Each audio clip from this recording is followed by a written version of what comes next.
Oi, gente querida. Hoje eu estou emocionado por diversas razões. A primeira delas que hoje eu estou trazendo aqui a última mensagem desta série chamada A Revelação do Mistério do Apocalipse. Estou muito feliz de ter feito essa série. O impacto que ela causou foi muito grande, foi uma grande bênção, mas não fique preocupado.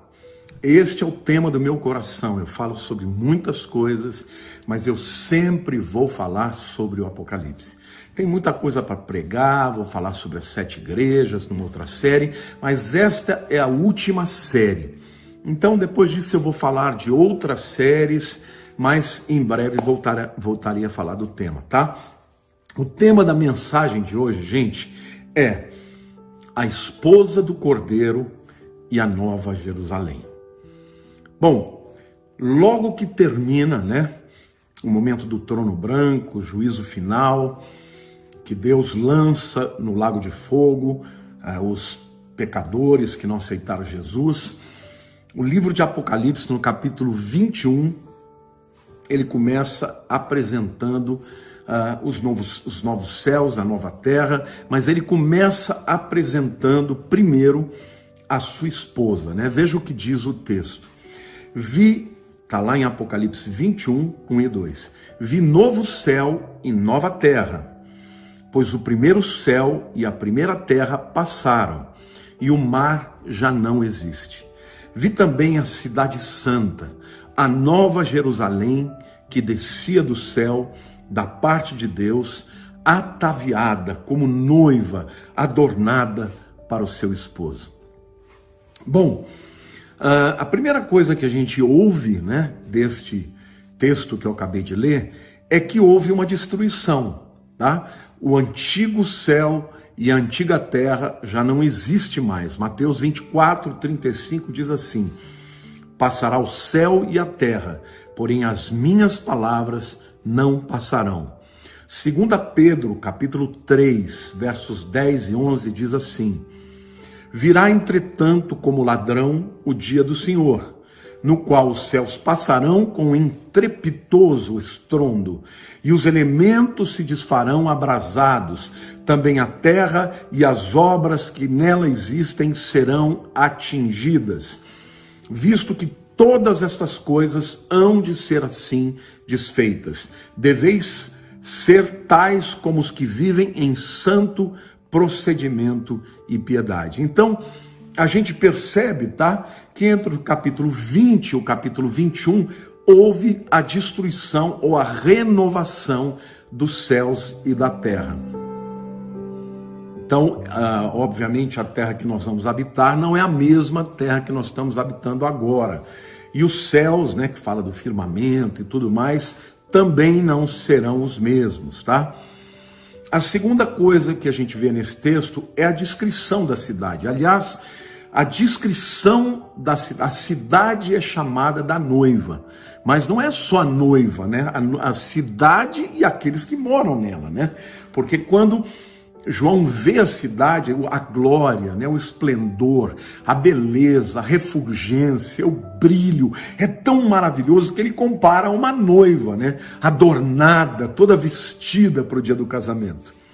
Então, vamos começar a ver aqui nesse texto, porque de Apocalipse 21, versículo 3, até capítulo 22, verso 5, é uma descrição desta cidade, Quem são os ocupantes? Em primeiro lugar, a gente vai ver aqui da cidade de Nova Jerusalém. Bom, em primeiro lugar, o pai. Apocalipse 4, versos 2 e 3 dizem assim: imediatamente eu me achei em espírito. Aqui é João vendo o céu, E eis armado no céu um trono, e no trono alguém sentado, e este que se acha sentado é semelhante no aspecto à pedra de jaspe e de sardônio, e ao redor do trono há um arco-íris, semelhante no aspecto à esmeralda.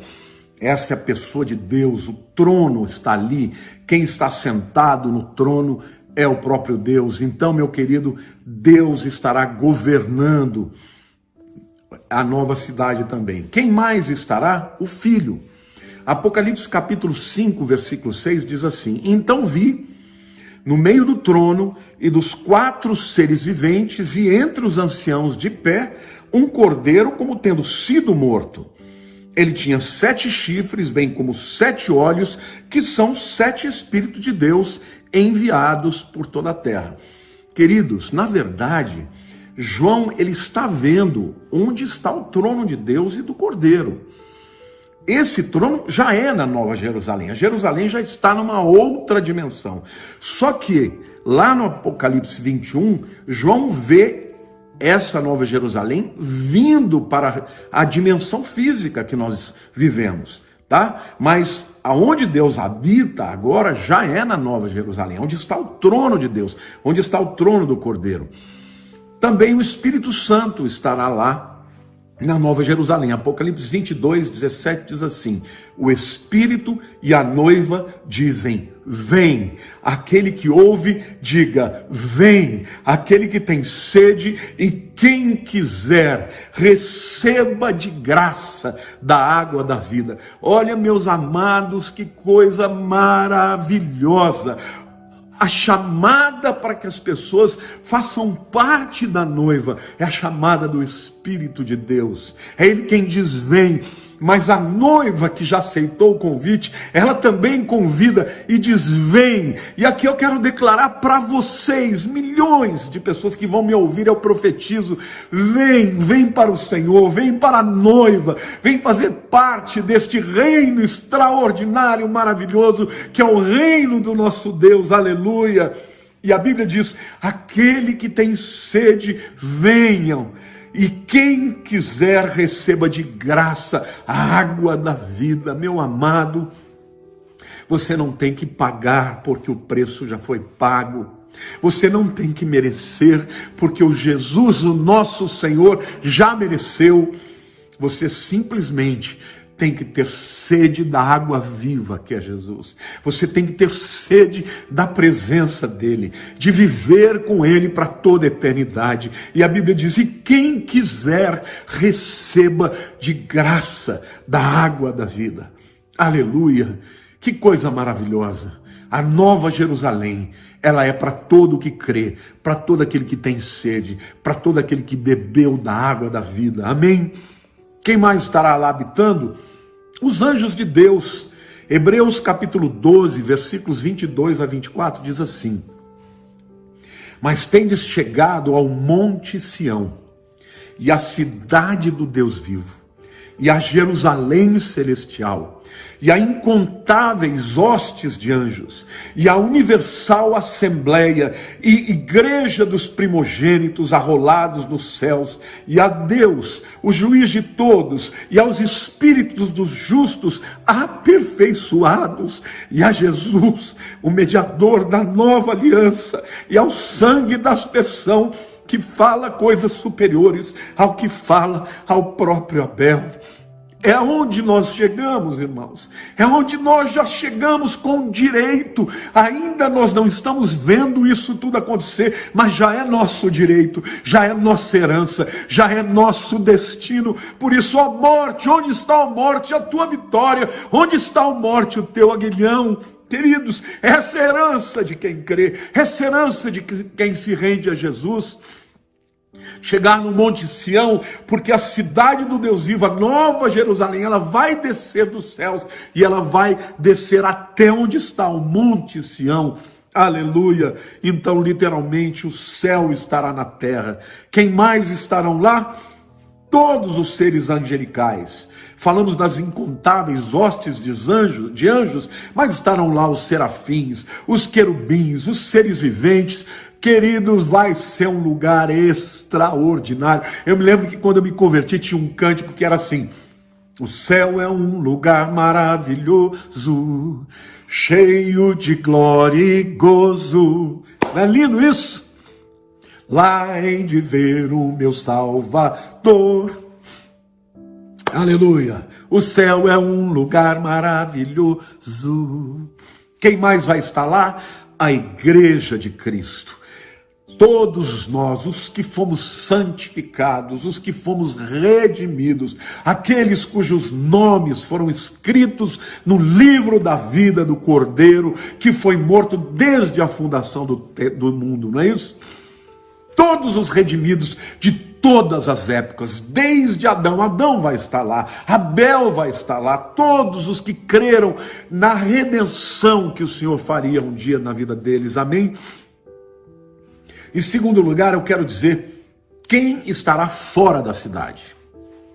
Apocalipse 21, versículo 8 diz assim: quanto, porém, aos covardes, aos incrédulos, aos abomináveis, aos assassinos, aos impuros, aos feiticeiros, aos idólatras e todos os mentirosos, a parte que lhes cabe será no lago que arde com fogo e enxofre, a saber, a segunda morte. Vamos pensar um pouquinho nessa classe, viu, gente? Porque ninguém vai querer estar aqui incluído nisso, né? A gente tem uma gíria que diz, me inclui fora disso, né? Primeiro, os covardes. Que covarde é esse? Não é o covarde que não entra em briga, que não é brigão, não, aquele que tem medo de assumir a sua fé. Os incrédulos, como a própria palavra diz, né? Aqueles que não aceitaram que Jesus é o caminho, a verdade e a vida. Os abomináveis, e aí existem muitas práticas abomináveis nas Escrituras. Eu quero citar algumas para vocês, lá no livro de Provérbios, capítulo 6, versos 16 a 19. 6 coisas o Senhor aborrece, e a 7ª a sua alma abomina. Isso aqui é um estilo, tá, da poesia hebraica, não quer dizer que só a última que ele abomina, não, são sinônimos. Aborrecer é algo que aborrece porque é abominável, porque ele rejeita, tá? Então ele diz, primeiro, olhos altivos. A Bíblia diz que Deus resiste ao soberbo, mas dá graça ao humilde. Língua mentirosa. Irmãos, o pai da mentira é o diabo. O nosso Deus é verdade. Mãos que derramam sangue inocente. Pessoas que matam. E aqui eu incluo o aborto. Saiba você, pessoas que defendem o aborto são responsáveis. Autoridades que aprovam o aborto são responsáveis, porque estão derramando sangue inocente. Pessoas que fazem guerra por conquista terrena, por território, não entrarão no reino dos céus, a menos que se arrependam, porque se houver arrependimento, Deus perdoa todos os pecados. Onde abundou o pecado, superabundou a graça. Mas permanecer nesses pecados é não entrar neste lugar maravilhoso que é o novo céu e nova terra, a nova Jerusalém. Quem mais? Coração que trama projetos iníquos.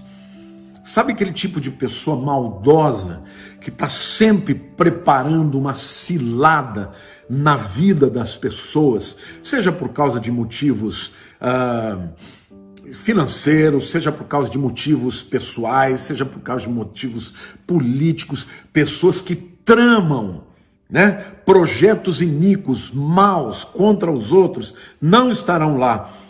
Pés que se apressam a correr para o mal. Aqui fala dos indivíduos, não aquele indivíduo que cai em pecado porque foi tentado ou porque cedeu à tentação de Satanás. Não, aquele que dentro do seu coração já é um coração maligno e já deseja a coisa errada, que corre na verdade, né, para o mal. Testemunha falsa. É aquela pessoa que por qualquer motivo, seja por dinheiro, seja por interesse, seja por ódio, né, mente, fala mal dos outros para destruir as reputações. Quem mais? Quem profere mentiras, né? Testemunha falsa que profere mentiras, e o que semeia contenda entre irmãos. É aquele fofoqueiro, né? Aquele fofoqueiro que chega, ao invés de encobrir as transgressões do irmão, não, vai lá e revela para ver o circo pegar fogo, para ver, né, o pau comer, como a gente diz na gíria, vamos dizer assim. Então aqui tem uma lista de pessoas que a Bíblia diz que não entrará, tá? Covardes, incrédulos, abomináveis, depois ele fala de assassinos, Impuros são pessoas que vivem em pecado na área de imoralidade. Feiticeiros, e aqui dentro a palavra feiticeiros no grego é pharmakeia. Isso inclui droga, ou seja, porque naquela época os feiticeiros eles usavam de drogas para invocar demônios. Então, se você está achando que está tudo bem fumar um baseado, né, cheirar uma coca e achar que você vai entrar no céu desse jeito, meu querido, pense muito bem, porque é melhor você pedir a Jesus para te libertar e não andar nesse pecado, porque os feiticeiros, e esta palavra tem a ver com drogas, certamente não estarão no reino dos céus. Os idólatras, aqueles que fazem ídolos na sua vida, colocam em primeiro lugar qualquer pessoa, qualquer coisa na frente de Deus, e os mentirosos. Alguém vai me dizer, pastor, mas esses pecados aí eu já cometi alguns deles. É verdade. Todos nós podemos ter cometido, ou ainda podemos até cometer um ou outro desses pecados. Mas aqui fala de pessoas que andam nesse pecado. A Bíblia diz que se você diz que não comete pecado, você é mentiroso e a verdade não está em você. Mas se você andar em pecado, aí então você não está em Deus. Amém? Essa é a diferença. Em terceiro lugar, eu quero falar da localização da cidade. Alguns acreditam que a Nova Jerusalém, que desce dos céus, ela vai ficar, na verdade, como se fosse suspensa no ar. E a nova terra é que será um satélite dela. A nova terra, a terra de hoje, ela gira em torno do sol. A nova terra vai girar em torno da Nova Jerusalém. Essa é uma das teorias. Mas há uma outra teoria que diz que não, que a Nova Jerusalém chega e desce no Monte Sião, literalmente, e, portanto, a terra, a nova terra, será, na verdade, também o novo céu. Eu, pessoalmente, acredito mais nessa interpretação, tá bom? E qual vai ser o tamanho dessa cidade, gente? Apocalipse 21, 16 e 17 diz assim: a cidade é quadrangular, de comprimento e largura iguais, e mediu com a vara de 12.000 estádios. O seu comprimento, largura e altura são iguais. Mediu também a sua muralha, 144 côvados, medida de homem, isto é, de anjo. Alguns afirmam que a cidade é na forma de um cubo, mesma largura, mesmo comprimento e mesma altura. Outros afirmam que ela é uma grande pirâmide. A medida que João está dando aqui, né, em estádios, em côvados, bom, é o equivalente a 1.500 milhas ou 2.500 quilômetros de comprimento, largura e altura. Se a gente fosse colocar a Nova Jerusalém no Brasil, por exemplo, seria algo como daqui até João Pessoa. É grande, né, gente? Mas isso não significa que não vai haver mais mundo, que não vai haver outras cidades. Não quer dizer isso, tá? Mas os crentes morarão na Nova Jerusalém e poderão sair, porque as suas portas estarão abertas sempre para o mundo, para conquistar, para plantar, para construir, para fazer coisas, né? Aliás, nós vamos poder ir para o universo inteiro, gente, porque aí o centro do universo estará nesta nova terra. As muralhas são de aproximadamente 70 metros de altura, 144 côvados, né? E são feitas de jasper. Apocalipse 21, versos 17 e 18 diz o seguinte: mediu também a sua muralha 144 côvados, medida do homem. Um côvado é mais ou menos do cotovelo até a ponta do dedo. Vamos falar aí de aproximadamente 45 a 50 centímetros. Então, a muralha é de aproximadamente 70 metros de altura, né? A estrutura da muralha é de jaspe. Também a cidade é de ouro puro, semelhante ao vidro límpido. Que coisa maravilhosa, gente. Que coisa extraordinária. Os portões da cidade são 12 portões. 3 para o norte, 3 para o sul, 3 para o leste, 3 para o oeste. Apocalipse 21, 12 e 13 diz assim: tinha grande e alta muralha, 12 portas, e junto às portas 12 anjos, e sobre elas nomes inscritos, que são os nomes das 12 tribos dos filhos de Israel. 3 portas se achavam a leste, 3 ao norte, 3 ao sul e 3 a oeste. O versículo 21 diz: as 12 portas são 12 pérolas, e cada uma dessas portas de uma só pérola. A praça da cidade é de ouro puro, como vidro transparente. A Bíblia diz assim no versículo 25: as suas portas nunca, jamais se fecharão de dia, porque nela não haverá noite. Apocalipse 21, 25. Então, que coisa linda. Uma cidade enorme, com portas enormes. A porta da cidade é uma pérola, irmãos. A pérola inteira será a porta. Que tamanho de pérola, né, gente? E essas 12 portas estão divididas nos 4 cantos, né? Norte, sul, leste e oeste. E a Bíblia diz que elas nunca ficarão fechadas, nem de dia, e não haverá noite, né? A Bíblia diz assim no versículo 25: as suas portas nunca jamais se fecharão de dia, porque nela não haverá noite. Ou seja, estarão sempre abertas. Isso significa que os moradores da Nova Jerusalém sairão e entrarão com toda a liberdade do mundo. A fundação, né? Quando a gente constrói alguma coisa grande, a gente precisa antes fazer a fundação. E a fundação desta cidade está lá em Apocalipse 21, versículo 14, depois 19 e 20, diz assim: a muralha da cidade tinha 12 fundamentos, e estavam sobre esses 12 nomes dos 12 apóstolos do Cordeiro.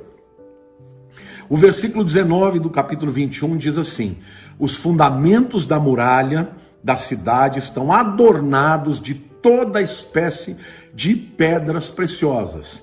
O primeiro fundamento é jaspe, o segundo é de safira, o terceiro de calcedônia, o quarto de esmeralda, o quinto de sardônio, o sexto de sárdio, o sétimo de crisólito, o oitavo de berilo, o nono de topázio, o 10º de crisópaso, o 11º de jacinto e o 12º de ametista. Que coisa tremenda, gente. 12 tipos de fundações ou fundamentos, né? A fundação inteira vai ter 12 camadas dessas pedras preciosas, e o texto diz que elas serão cravejadas de outras pedras, de brilhantes, de outras pedras preciosas, né? Maravilhoso. As ruas da cidade, a Bíblia diz que a avenida central da Nova Jerusalém é de ouro puro e transparente, e os próprios edifícios são de ouro. Olha o que diz Apocalipse 21, 18 e 21. A estrutura da muralha é de jaspe. Também a cidade é de ouro puro, semelhante a vidro límpido. E o versículo 21 diz assim: as 12 portas são 12 pérolas, e cada uma destas portas de uma só pérola. A praça da cidade é de ouro puro, como vidro transparente. Alguns acreditam que a cidade inteira é de ouro. Outros dizem que a menção específica desta rua principal, desta avenida principal sendo de ouro, e também a praça central sendo de ouro, talvez as outras coisas não sejam totalmente ouro, né? Pode ser que alguns prédios sejam, mas eu sei que vai ter ouro demais na grande cidade, a Nova Jerusalém. Bom, no centro da cidade vai haver o trono. Apocalipse 22, versículos 3 e 4 diz assim: nunca mais haverá qualquer maldição. Nela está o trono de Deus e do Cordeiro. Os seus servos o servirão, contemplarão a sua face, e na sua fronte estará o nome dele. Queridos, você já pensou você poder ver a face de Jesus? Você poder ver a face de Deus? Você já pensou que coisa maravilhosa? Moisés desejou ver a face de Deus. Deus falou: Moisés, eu não posso te mostrar, porque um homem que vê morre. E Deus colocou Moisés lá na penha, e Deus se mostrou para Moisés só pelas costas. Filipe falou para Jesus: Senhor, mostra-nos o Pai. Um dia, querido, todos nós vamos ver a face a face do nosso Salvador, a face do nosso Abba, do nosso Paizinho, do nosso Papai, do nosso Senhor, do nosso Salvador. E a Bíblia diz que os seus servos servirão e contemplarão a sua face, e na sua fronte, na testa, estará o nome dele. Aleluia! Do trono de Deus e do Senhor Jesus sairá um rio, o rio de água viva. Está lá em Apocalipse capítulo 22, versículo 1, que diz assim: então me mostrou o rio da água da vida, brilhante como cristal, que sai do trono de Deus e do Cordeiro. Sabe, gente, no 8º dia da festa dos tabernáculos, Jesus, quando o povo estava indo, naquela procissão, juntamente com os sacerdotes, buscando águas do tanque de Siloé, eles cantavam: vinde, bebam das águas da salvação, no hebraico é das águas de Yeshua. E Jesus se levantou no meio daquele povo e começou a bradar: eia, eia, quem tem sede, vem a mim e beba, e aquele que crer, do seu interior fluirão rios de água viva. Na verdade, era Yeshua dizendo: vinde e bebam das águas de Yeshua, das águas de salvação, e quem crer, do seu interior fluirão rios de água viva. Queridos, esse rio de água viva já flui através de nós. A vida de Deus emana através de nós. Mas um dia, queridos, nós estaremos vendo toda a plenitude, esse rio caudaloso, de águas límpidas. É a água viva que sairá do trono de Deus, do próprio Deus e do Cordeiro. Aleluia! Não haverá mais morte, não haverá mais enfermidade, não haverá mais pecados. Somente a vida do Senhor emanará do seu trono e correrá no meio desta cidade. Que coisa extraordinária! Lá na cidade também, na praça principal, haverá a árvore da vida. No versículo 22 diz: no meio da sua praça, de uma e de outra margem do rio, estará a árvore da vida. Quer dizer, fica claro que haverá mais de uma árvore, tá? Provavelmente várias árvores, da vida, que produz 12 frutos, dando seu fruto de mês em mês, e as folhas da árvore são para cura dos povos e das nações. Ou seja, queridos, nós vamos beber da água da vida, as folhas da árvore provavelmente vão ser comidas, vamos comer os frutos e as folhas vão ser usadas para cura. Não haverá enfermidade por conta disso, tá? E a Bíblia mostra que lá no início, no Éden, quando Deus criou Adão e Eva, o homem tinha acesso à árvore da vida. Portanto, nunca ia morrer. Mas no momento que ele escolheu desobedecer a Deus, no momento que ele duvidou da fidelidade de Deus, o homem foi expulso e 2 querubins foram colocados na porta para impedir que o homem tivesse acesso à árvore da vida e perpetuasse o seu estado de pecado. Mas agora, irmãos, agora nós já teremos corpos glorificados. Agora não poderemos mais pecar, não haverá impureza, não haverá pecado. E lá nós estaremos de novo tendo acesso ao fruto da árvore da vida. Deve ser algo maravilhoso, algo extraordinário que nós vamos experimentar. Queridos, eu sonho com esse dia.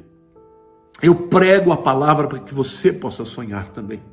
Porque a transformação de uma pessoa, de um pecador, num filho de Deus, começa, em primeiro lugar, com o desejo daquela pessoa de ser de Deus, de fazer as coisas direitas, do reconhecimento de que sozinhos nós não podemos, de que nós somos pecadores, de que nós somos inclinados para a morte, mas o desejo e a sede de buscar ao Senhor Jesus, para que Ele transforme a nossa vida. Eu quero dizer uma verdade aqui, uma revelação tremenda.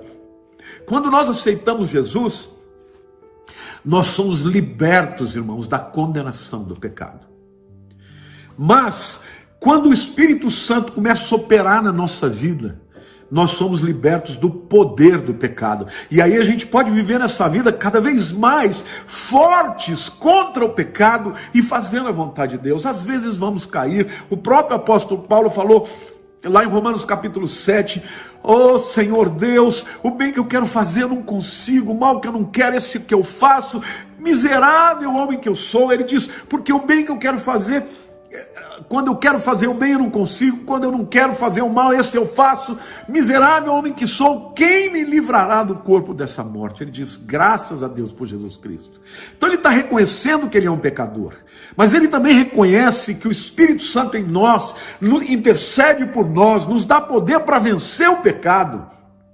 Então, o primeiro estágio da redenção, irmãos, é o estágio em que nós somos redimidos da condenação do pecado. Se você já aceitou Jesus, você tem o teu nome escrito no livro da vida e você estará com o Senhor na Nova Jerusalém.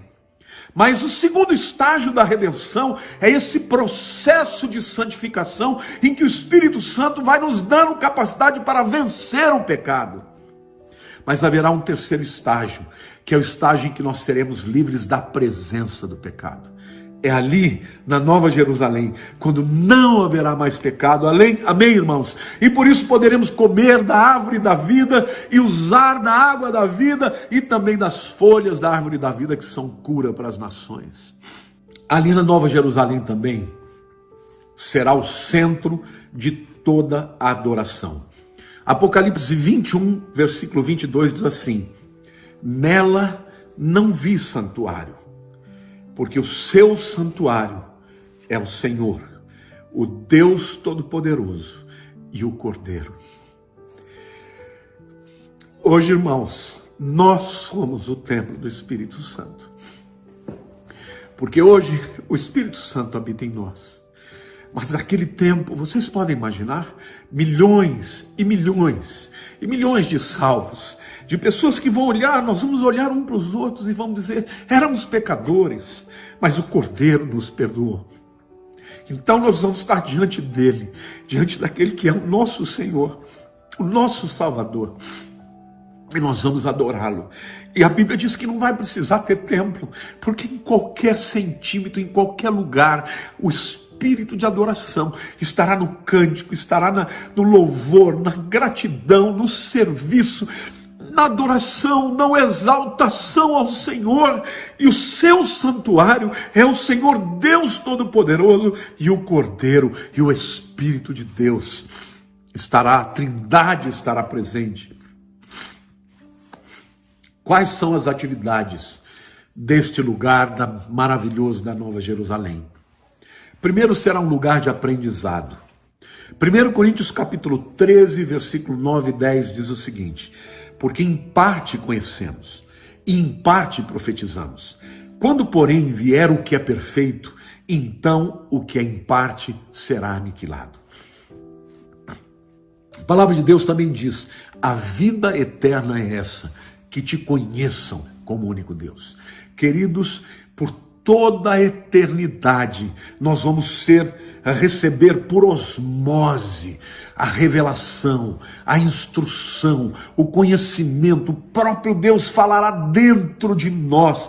E hoje, por mais que conheçamos a palavra, ainda vemos de maneira imperfeita, de maneira parcial, temos interpretações diferentes. Naquele dia, não. Todo mundo terá a revelação completa, então será um lugar de instrução, e nós não só conheceremos as coisas sobre Deus, como Ele criou o universo, os universos que existem, as diversas dimensões, tudo da história, nós saberemos a guerra de Satanás contra Deus, nós saberemos de tudo. E infinitamente, ao longo da eternidade, estaremos aprendendo e absorvendo.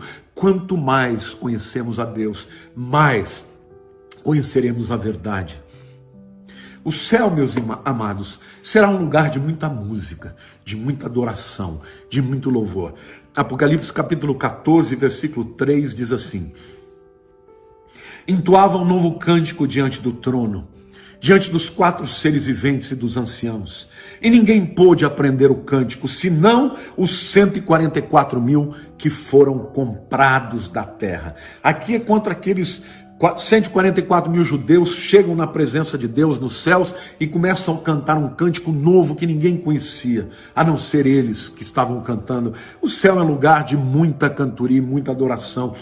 No capítulo 15, versos 2 e 3, a gente tem o cântico dos remidos.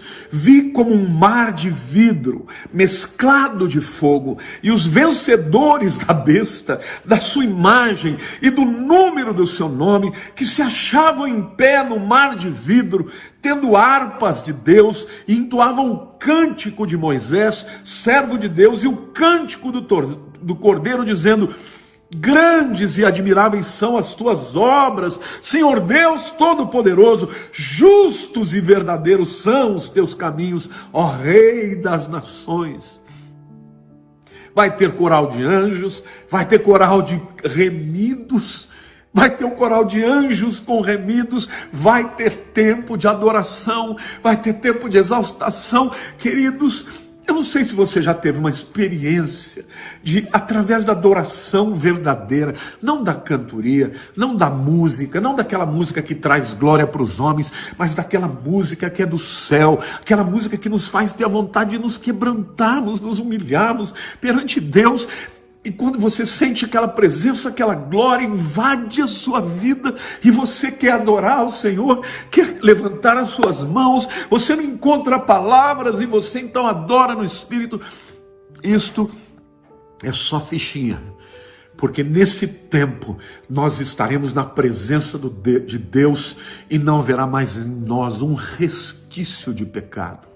Então nós poderemos adorar o nosso Senhor de maneira extraordinária. Mas o céu também é um lugar de trabalho. É um lugar de serviço.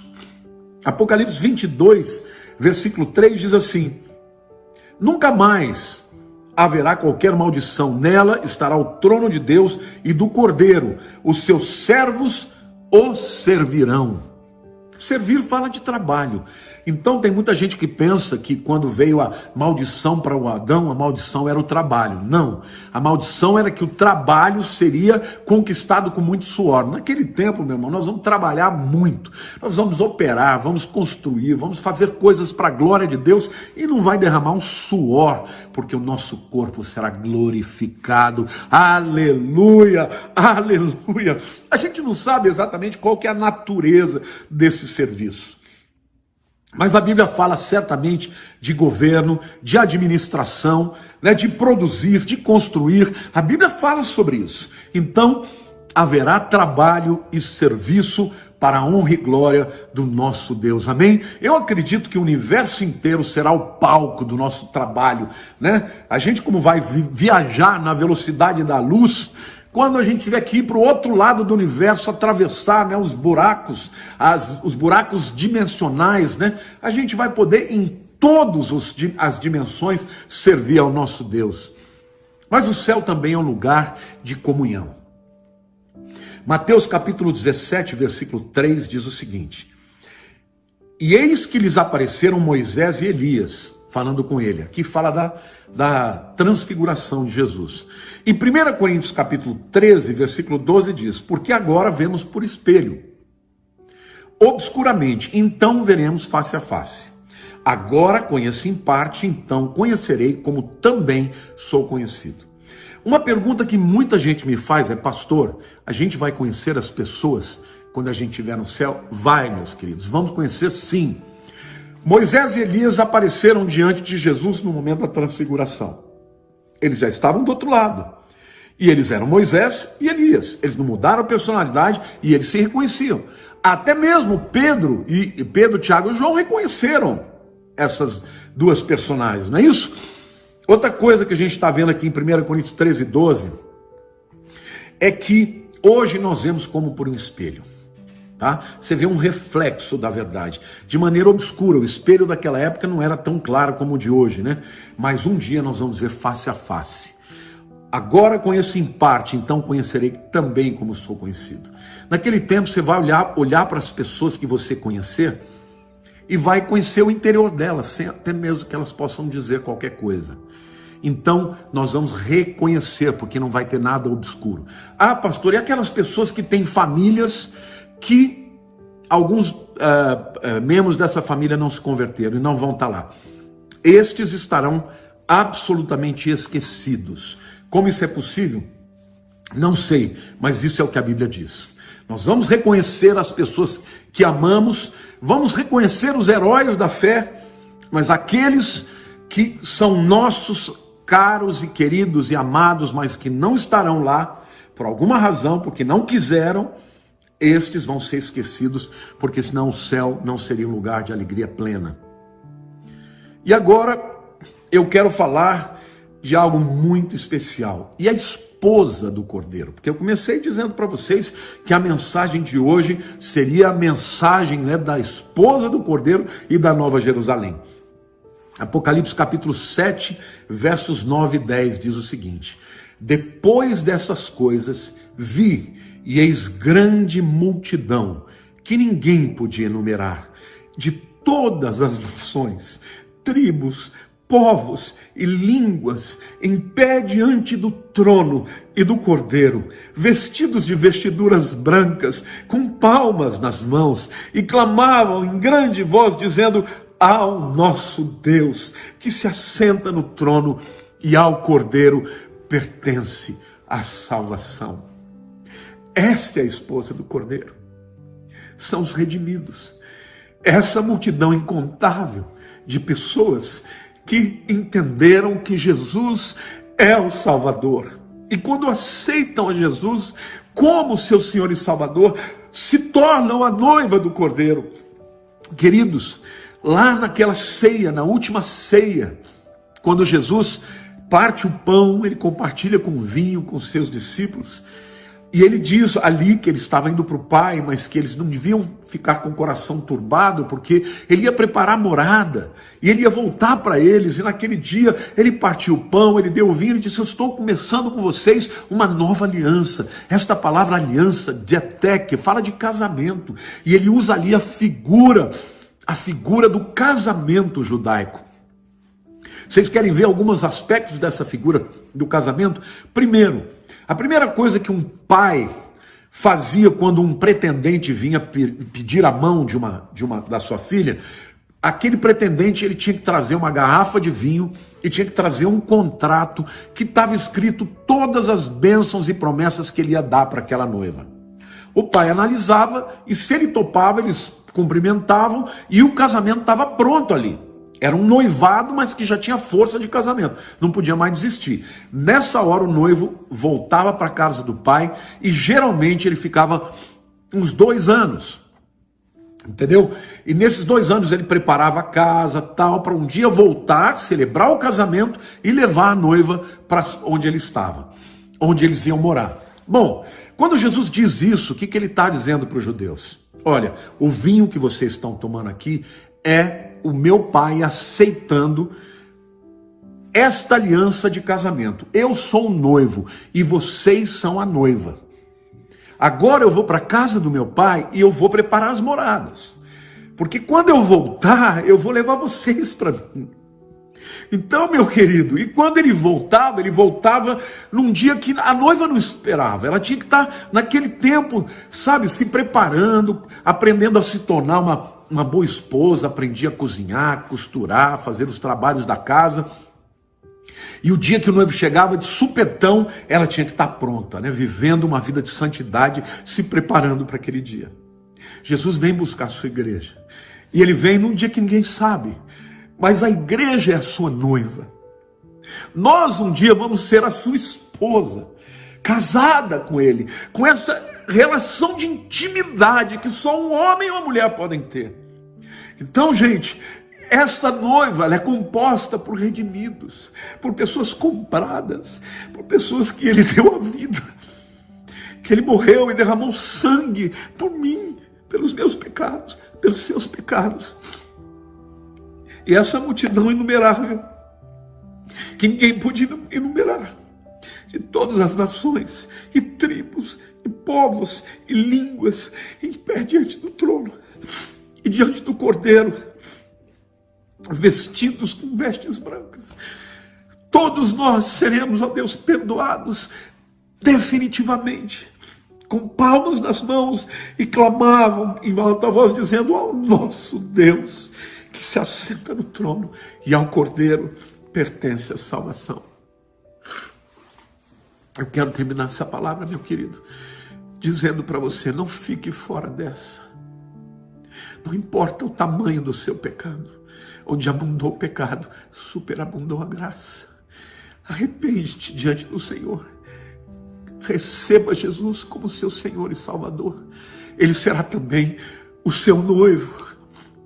Receba Jesus como seu Senhor e Salvador. Confesse os seus pecados. Convida Jesus para entrar na sua vida. E Ele vai mudar completamente a sua história. E o teu destino será estar junto dEle por toda a eternidade. Onde não haverá mais choro, Ele vai enxugar toda lágrima. Onde não haverá mais enfermidade, onde não haverá mais pecado, onde não haverá mais tentação, onde não haverá mais Satanás nem demônios.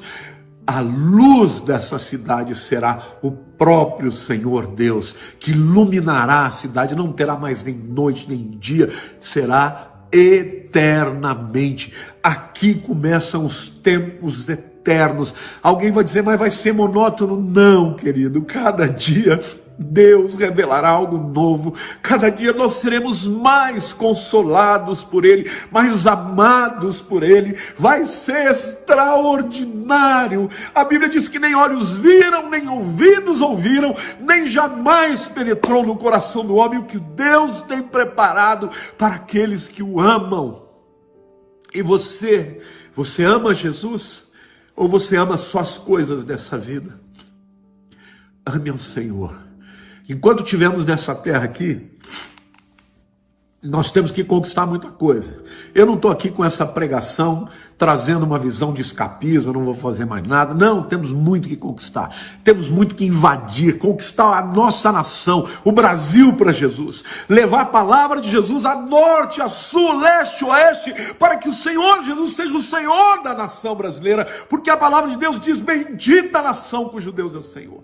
Mas as nações do mundo, hoje os meus olhos estão para o mundo inteiro, para as nações. Eu quero abençoar você que está na Europa, você que está na África, você que está na Ásia, você que está na Oceania, você que está na América do Norte, América do Sul. Eu declaro e profetizo esta palavra indo para os 4 cantos da terra, para que a glória de Deus arranque das mãos de Satanás aqueles que hão de ser seus, para a honra e glória do seu nome. Deus te abençoe, meu querido. Viva para Ele, viva para esse dia. Se prepare. Se prepare para ser parte desta noiva que um dia se tornará esposa, porque nós vamos morar junto do nosso Deus. Que coisa maravilhosa, que coisa maravilhosa. Podemos estar eternamente com Ele. Que o Senhor te abençoe. E eu quero pedir aqui, com muita humildade, se você se sentiu abençoado por esta palavra, compartilhe com alguém, para que ela possa ir longe e trazer esperança, trazer libertação e trazer salvação para aqueles que confessarem a Jesus como Senhor e Salvador. Deus te abençoe. Um beijo grande no teu coração, em nome de Jesus.